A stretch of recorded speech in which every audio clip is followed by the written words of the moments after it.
श्री हरि। सूत जी द्वारा भागवत कथा का आरंभ।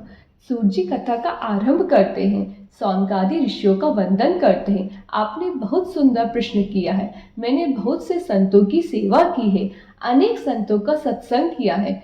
संत सेवा से, सत्संग से मुझे जो कुछ मिला है आपकी सेवा में मैं अर्पण करूंगा, जरा भी संकोच नहीं रखूंगा।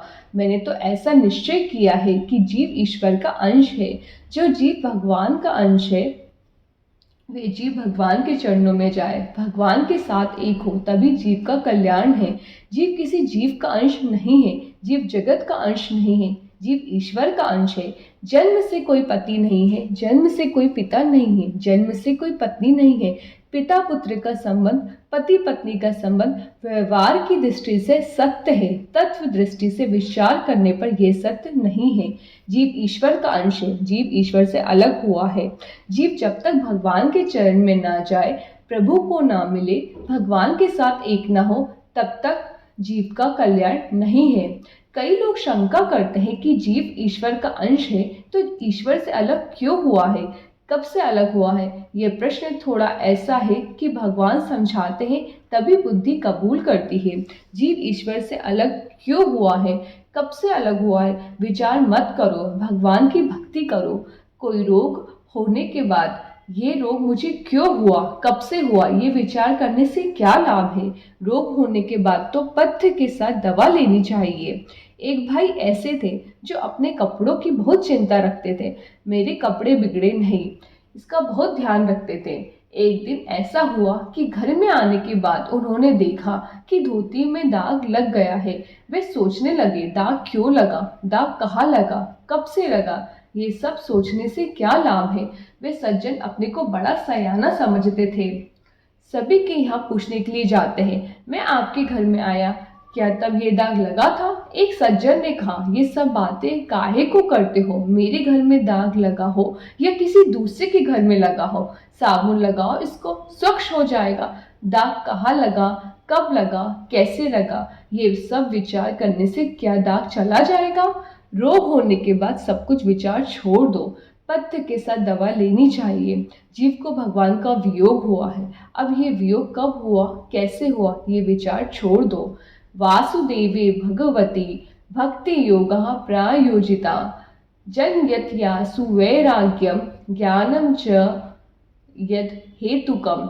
भगवान श्री कृष्ण का ध्यान करो, प्रेम से पूजा करो, प्रेम से भगवान के नाम का कीर्तन करो। सेवा स्मरण में जो तन में होता है उसी को भगवान का दर्शन होता है।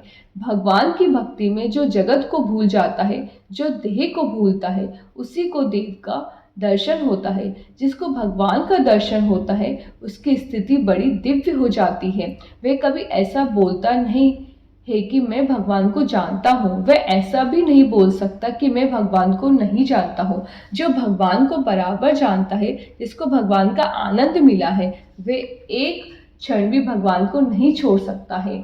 खोजा सकल जहान में, पाया पता तेरा नहीं।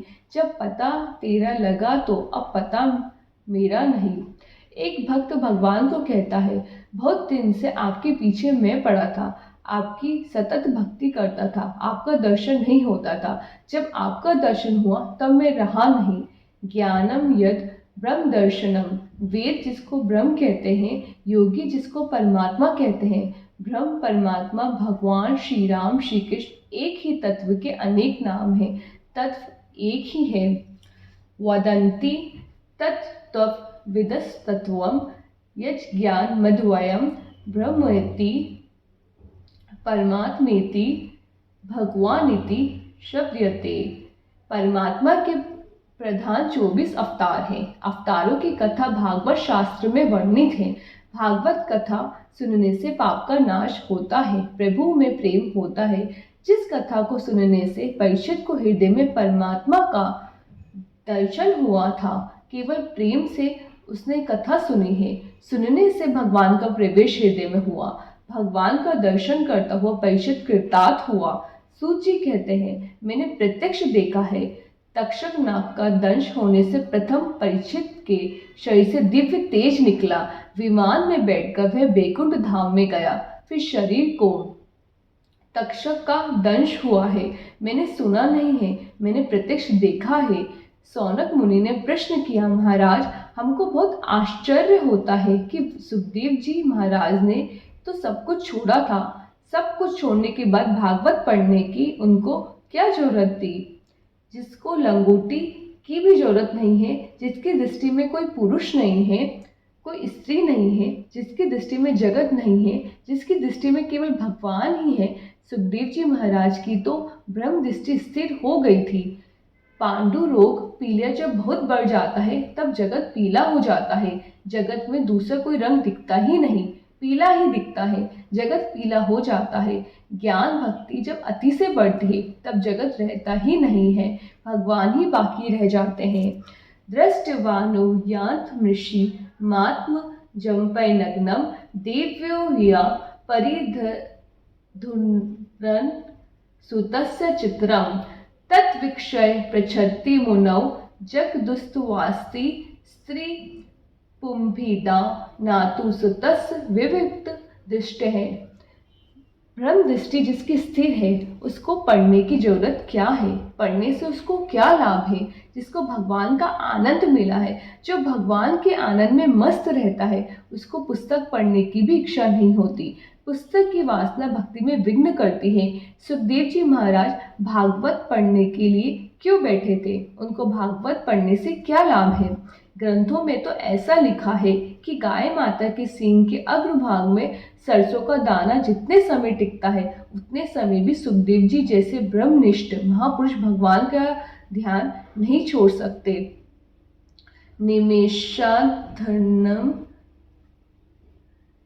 न तिष्ठन्ति, जिसका मन श्री कृष्णाकार हो गया है, जिसकी ब्रह्म दृष्टि स्थिर हो गई है, उसको भागवत पढ़ने से क्या लाभ है?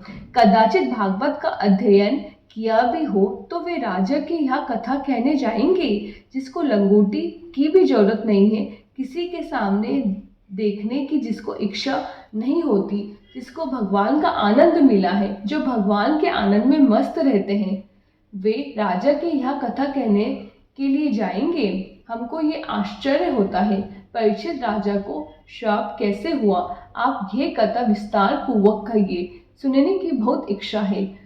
सौनक मुनि ने अनेक प्रश्न किए हैं। सूत जी अब कथा आरंभ करते हैं। नारायण नारायण नारायण नारायण।